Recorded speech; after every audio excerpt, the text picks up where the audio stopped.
This is the plaintiff, Jade. She says she rented a room from the defendant. Then, less than 24 hours later, she got a bad feeling, had a change of heart, and told her she wasn't going to move in after all. As a precaution, she put a stop order on the check, but the sneaky woman cashed it before the bank was able to freeze the funds. Now the defendant refuses to return her deposit, claiming her son's girlfriend stole the check and was the one who cashed it. Huh? She's suing for $1,434, the amount she's owed.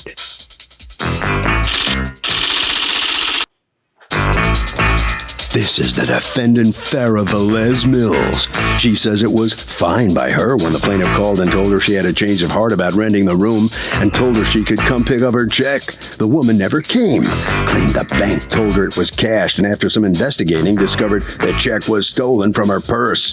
The plaintiff needs to file a police report and go after the person who stole and cashed the check because she did nothing improper. She's accused of a premature cashing.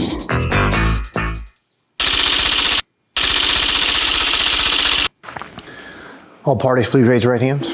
Welcome back to the People's Court. Next case in the docket, the plaintiff rented a room from the defendant but had a change of heart that same day. Bad feelings of sorts. The defendant says she's not returning the plaintiff's deposit because she doesn't have it. It was stolen.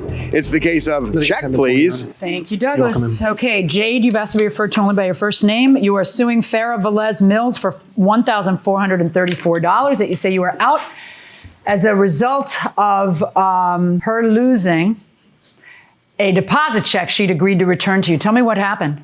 I had decided I needed a place to live, decided to meet up with Farrah through a friend, or Farrah, to look at the place. Actually made the decision that I was going to move in, but I wrote her a check. I left the pay to the order blank because she wasn't sure if she wanted to deposit in her or her husband's account.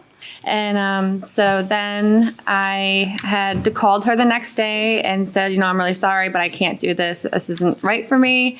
And she said, fine, no worries. Now, okay, hold on. So you had made it a decision, you were renting the place.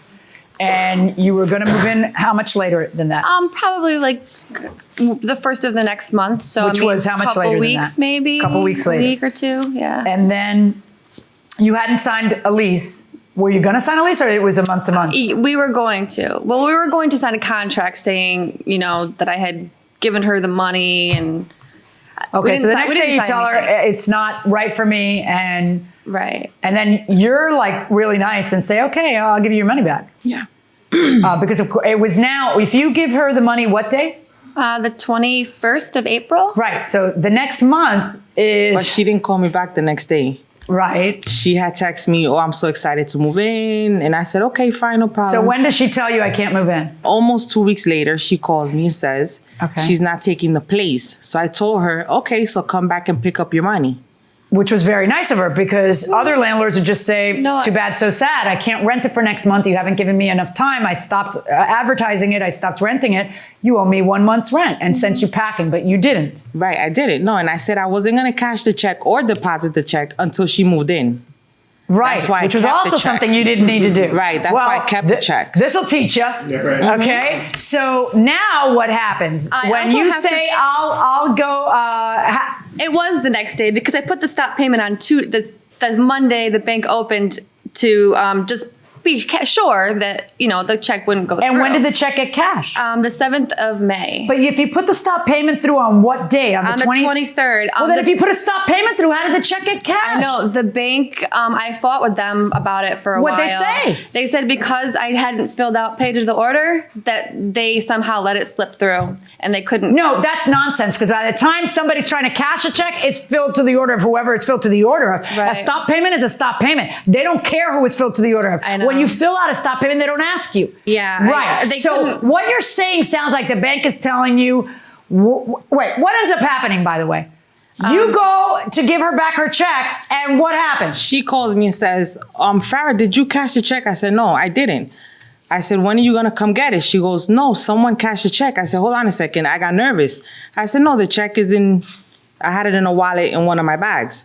So when I go and I look, I said, the check is not here. I got nervous and I was like, hold on. So I started like digging all over my room. I said, I know I put it in a particular place.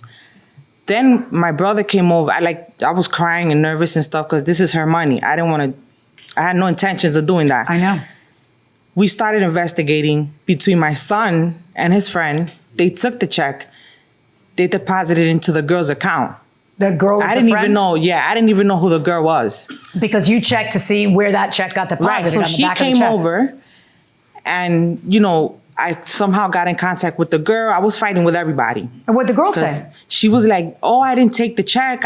You're gonna see who did it." Nobody wanted to give me an Yeah, explanation. but wait. You have her account number. Right. So I told her.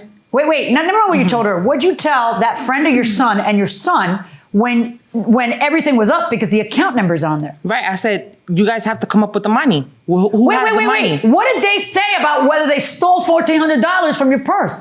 No, everybody's washing their hands. I didn't do it. No. You think I'm asking, did they come up with the money? What did they say about coming up with the money? I don't really care what that part. That part's your problem, not mine. What I want to know is when you confront your son and his friend or girlfriend. A friend. And his friend, did you actually have proof that she cashed it? Yeah, because she bought over the check and showed me the name. And you know the girl's name? Yeah. And so it was in her account? Yeah. Okay, so you have that evidence, and you say to her, what the heck? What is her response to you? I have your account number on there. You cashed it. What is her response? She's saying I didn't do it. So is the defendant responsible for what her kid does? No, she's not. But she should have secured the purse. Fair enough. Is she responsible? She's not responsible, but someone's going to have to be to blame. Responsible? Yeah, she's responsible. Fair enough. Going inside the courtroom. She's just saying I Okay, didn't do it. so then somebody insisted on making sure they rained $1,400 into her account without her knowing. Right. Okay, so tell me, just what did the police say to her when they took her behind down to jail? They didn't. Why not? Because I told... Did you call the police? No, I didn't. You know, it's funny because the police are not very clairvoyant. They don't know a crime's been committed unless you report it. Why didn't you report it?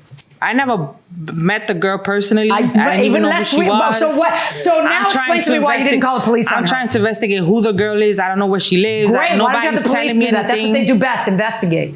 So then I think that it's because you were very worried about your son's role in this. I was. And you didn't want your son to get arrested. Has he been arrested I didn't before? mind him getting arrested, to be honest with you. Yes, he has. Okay. So is he on parole? Is he on probation? So we can't afford this? Okay. Wow.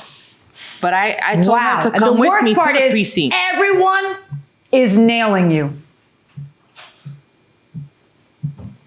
Everyone. You're getting it from all sides. You're getting it from all sides. And you're only going to stop getting it from all sides when you don't let everybody get you like this. Number one, you have a perfect right to look her and say, listen, dingbat, think before you decide you're going to rent the place. I now can't rent it, and I'm not giving you your money back. You have a right to say that. You didn't because you're a nice person.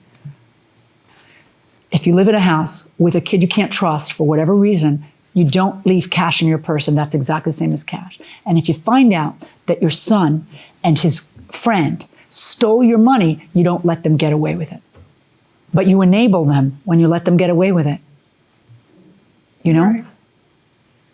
Because you're like right in every respect. Everyone else around you is wrong and greedy, but not you. Not you. And yet you're the one who's going to end up holding the bag. It's so tragic. I don't want this to happen to you again. Please tell me you learned something from this. I don't understand why, because it's not going well for you right now. And I want to know that these two creep kids, how old are they? My son is 20. He just turned 20. They're grown people. I want to know that they end up paying for this. But I don't have a lot of faith because I don't think you're the kind of mother who's going to put him through it and her through it. I don't understand. I don't understand why you keep just taking it. You don't have to take it. Stand up and be heard, baby. And the problem is that legally speaking, you didn't have to return that money to her. But once you tell her that you're gonna, then you have to. Not because the promise is enforceable, because you could promise things and then change your mind, and that's fine. But promises that one side makes that the other detrimentally relies upon are enforceable. And the tenant didn't move in because you told her you give her money back, so she thought everything was fine. Then the check doesn't even get deposited until 5/7. I don't think that stop payment you're showing me is a stop payment for this check. They said that just because the name was on it, they didn't have all the correct information. I don't know. Because when you filled it out, you didn't know what name would be in the payee. Right, right. So they didn't have enough information with the check number. Apparently there's more than one check number that's check number 250. Yeah, apparently I'm writing that. You know how that always happens? That, you know, they send you the pre-printed checks and there's more than one check with the number 250 in the same few days? What the heck? I know. So unfair. You tell your bank to give you back your $34 if they couldn't manage to figure out what check number 250 was. I'm not going to order her to pay that. If you put in a stop payment and they didn't honor it, I cannot believe the audacity of charging you $34, which is what you amended your lawsuit to today. As for the $1,400, that's going to end up on you. And it's going to be up to you whether you're going to continue to allow the rest of the world to walk all over you or whether you're going to make these 20-year-olds pay for their sins. If I were in your shoes, I'd make a statement. My verdict is for the plaintiff in the amount of the $1,400. Let's see what the defendant has to say. I couldn't help but notice that during the case, the tears started coming out. What for? What's the most upsetting thing about the whole thing? Behavior of your own son? Yes. You ready for some tough love there? What are you prepared to do? I'm ready to put them in jail. Both of them. Okay. Write down this word, Officer McIntosh. All right, come on in here. What's your feeling on the outcome of this case here? I'm just glad it's over, I guess. I don't have much to say. Change banks? Change banks, possibly, yes. What made you change your mind on that room? It just wasn't the good fit for me. That's all. Okay, that's it, Harvey. Thing is, the defendant's responsible for the contents of her purse. She can go after the wrongdoer, but guess who the wrongdoer is in this case? The wrongdoer, obviously, is her son.